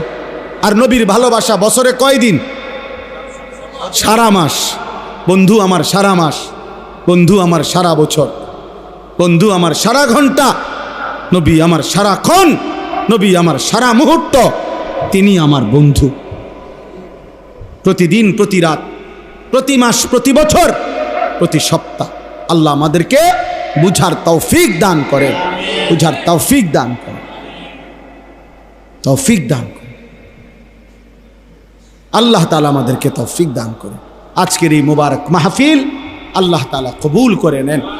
ছেলেরা শেষ পর্যন্ত যে কয়জন টিকলা, তোমাদেরকে বলে গেলাম, ভাই ভালো হও বাবা, আখলাক সুন্দর করো, চরিত্র হেফাজত করো, বড় মোবাইলটা থেকে নিজেকে বাঁচাও। বা একদিন তোমারে ফকির বানাই দিবে, একদিন তোমারে খোঁজ বনে রাখো বাবা। প্রতিদিন আমি কত ছেলের কথা শুনি, আমি ব্যক্তিগতভাবে অনেক ছেলে আমার বড় মোবাইলে, আমার শিক্ষকদের কাছে, আমার ছাত্রের কাছে এগুলো আছে, আমার হোয়াটসঅ্যাপ গ্রুপ আছে। আমি অনেক নওজোয়ান ছেলের খোঁজ খবর রাখি। আমি জানি চরিত্রের হালাত কি, যৌবনের হালাত কি, কি পরিমাণ ছেলে। যদি তোমাদের একজনকে একজনকে শুধু শুনাইতে পারতাম তুমি বুঝতা। হারাম নারী, ছবি, জিনা, ব্যভিচারের দৃশ্য তোমার দুনিয়াটাও শেষ করে দিবে, আখেরাতও শেষ করে দিবে। আল্লাহ আমাদের এই ছেলেদেরকে হেফাজত করেন। বাবারা যারা, আল্লাহ আপনাদেরকে হেফাজত করেন। আপনারা যারা এই প্রচণ্ড গরমের মধ্যে কষ্ট করে বসেছিলেন, আজকে আমার মনে হয়েছে আমি ইয়াসিন জাফরি ভাইরে নামতেই এখন বলছি যে এই জায়গাটা এখন যারা বসছেন আপনারা, আমার যদিও আমি করি না, কিন্তু আমার সোয়াব হবে। কারণ আমি চেয়ারম্যান সাহেবরে, হারুন চেয়ারম্যান সাহেবরে আমি প্রথম এটা বলছিলাম নাকি, হ্যাঁ আমি ওইখানে বসে আমি বলছিলাম যে এখানে আপনি এটা ইয়া বানায় দেন, তাইলে মজলিস হবে, দিনই আলোচনা হবে। আলহামদুলিল্লাহ আজকে বৃষ্টিমুখর পরিবেশেও এতটুকু মানুষ আমরা এই কয়জন তো আল্লাহর কথা শুনতে পারছি, ঠিক কি না বলেন নাকি? আল্লাহ তাআলা চেয়ারম্যান সাহেবের হায়াতের মধ্যেও বরকত দান করেন। আল্লাহ তাআলা এই মাদ্রাসাটা কবুল করে নেন। আমার বাপ, এবার আমি 5টা মিনিট মহব্বতের সাথে, একেবারে কোনো জোরাজুরি, সাফাসাফি না, পিড়াপিড়ি না, আমার এটা অভ্যাস না, কিন্তু আমি আপনাদেরকে মহব্বত করি। এখানের অধিকাংশ মানুষ আমি চিনি, আপনারা সব আমার পরিচিত। চান্দিনা আমার শ্বশুরবাড়ি, আমি আপনার শ্বশুরবাড়ি জামাই না, 6 গড়িয়াই তো আমার শ্বশুরবাড়ি, তেগুড়িয়া না আমার শ্বশুরবাড়ি, তো এটা 6 গড়িয়ার ভিতরে না। তাইলে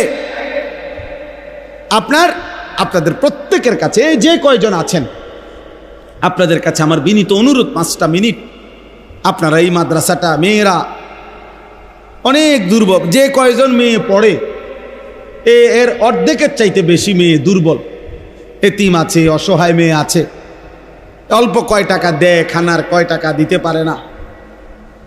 মৌলানা এই কষ্ট করিয়া বহু জোড়াতালি দিয়া